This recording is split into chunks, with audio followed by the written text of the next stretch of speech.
In this video, we are going to study about neoplasm और neoplasia. जो हमारे Hippocrates थे, ग्रीक फिजिशियन, वो हमारे फादर ऑफ मेडिसिन कहलाते थे. उन्होंने नोटिस किया था कि जो हमारे ब्लड वेसल्स होती हैं वो सराउंड करती है मैलिग्नेंट ट्यूमर को like a cross of crab. उन्होंने टर्म कॉइन की थी karkinos for cancer of breast. Greek word से डिराइव हुआ ये कारकाइंस वर्ड, जिसका मतलब होता है क्रैब. ये हमारा कार्सिनोस और कार्सिनोमा हम इसको इंग्लिश में कहते हैं. तो इसकी हम डेफिनेशन की बात करें नियोप्लाज्म की, तो रूपर्ट एलान विलिस ने हमें इसकी ऐसे डिफाइन किया था कि नियोप्लाज्म और नियोप्लेजिया का मतलब है new growth. It is defined as a new neoplasm is an abnormal mass of tissue form as a result of abnormal exceeds proliferation with that of normal tissue persist after cessation of causative stimuli. Cancer is one of the leading cause of death world wide. Cancer की वजह से बहुत ज़्यादा death होती है हमारी world में. जो ब्रांच ऑफ साइंस डील करती है with the study of neoplasm और ट्यूमर, उसको हम कहते हैं ऑन्कोलॉजी. अब जो हमारा नियोप्लाज्म होता है वो हमारा टू टाइप्स का हो सकता है, बेनाइन और मैलिग्नेंट. बेनाइन कब होगा? जब उसमें हमारा स्लो ग्रोइंग होगी और हमारा लोकलाइज्ड होता है without causing much difficulty to host. वहीं मैलिग्नेंट क्या होता है? जब ये हमारा रैपिडली प्रोलिफरेट करता है और स्प्रेड हो जाता है पूरी बॉडी में एंड में eventually cause death of the tissue. जो हमारा कैंसर का वर्ड है वो उसका मतलब होता है हमारा crab, thus reflecting the true character of cancer since it stick to the part stubbornly like a crab. जो हमारा कैंसर होता है वो किसी भी बॉडी पार्ट पे क्रैब की तरह स्टिक हो जाता है. इसलिए कैंसर का मतलब होता है क्रैब. इसके हमारे नियोप्लाज्म के बेसिक कंपोनेंट्स क्या होते हैं? इसमें हमारे न्यूप्लास्टिक सेल्स प्रेजेंट होते हैं या फिर हमारे रिएक्टिव या फिर सपोर्टिव स्ट्रोमा प्रेजेंट होता है. जो हमारे न्यूप्लास्टिक सेल्स होते हैं वो डिटरमाइन करते हैं नेचर और क्लासिफिकेशन ऑफ ट्यूमर को, और रिएक्टिव और सपोर्टिव स्ट्रोमा जो होता है वो डिटरमाइन करता है growth and spread of tumour को. इसमें हमारे कनेक्टिव टिश्यू होती हैं, ब्लड वेसल्स होती हैं और कुछ इम्यून सिस्टम के सेल्स प्रेजेंट होते हैं.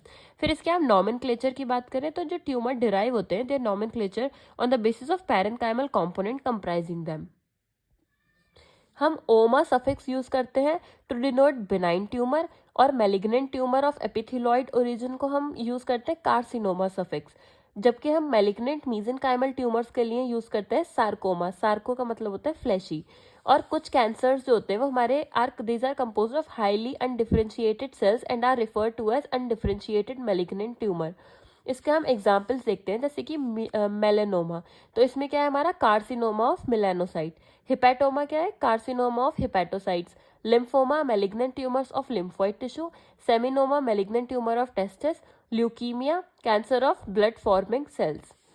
नेक्स्ट हम बात करते हैं टाइप्स ऑफ नियोप्लाज्म की. तो इसमें हमारे टू टाइप्स के होते हैं, बेनाइन ट्यूमर और मैलिग्नेंट ट्यूमर. बेनाइन ट्यूमर क्या होते हैं? ये हमारे एक ही जगह पर लोकलाइज्ड होते हैं, can not spread to other tissue. ये हमारे नॉन मेटास्टेटिक होते हैं and can be remove surgically. इनमें जो पेशेंट होते हैं वो हमारे जनरली सर्वाइव कर जाते हैं and it is designated bye attaching the suffix ओमा. फॉर एग्जाम्पल फाइब्रस टिश्यू को हम कहेंगे फाइब्रिनोमा, कार्टिलेजिनस ट्यूमर को कहते हैं हम कॉन्ड्रोमा. नेक्स्ट हम बात करते हैं मैलिग्नेंट ट्यूमर की. ये हमारे इन्वेट कर सकते हैं और डिस्ट्रॉय कर देते हैं एडजस्टेड स्ट्रक्चर को और स्प्रेड होते हैं अदर साइट्स पे, और ये हमारे डेथ भी कॉज कर सकते हैं पेशेंट को क्योंकि ये मेटास्टेसाइज होते हैं. Malignant neoplasm arising in mesenchymal tissue और इट्स डेरिवेटिव्स, इसको हम सार्कोमा से रेफर करते हैं. एपिथेलियल सेल ओरिजिन को अगर होगा हमारा तो उसे हम कहते हैं कार्सिनोमा, और जैसे हमारा यह है ग्लैंडुलर पैटर्न तो उसे हम कहते हैं एडिनोकार्सिनोमा.